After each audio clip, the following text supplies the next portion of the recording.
We're often asked if sheeting is required when building with ice panels, and the answer is that it really depends. If you're doing a residential application or custom home, then normally it's not required in residential applications.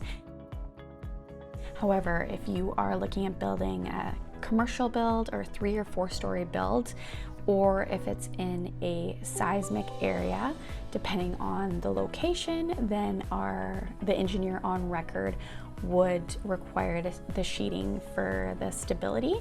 And overall, they would review the project and determine whether or not we would need it for that structural requirement.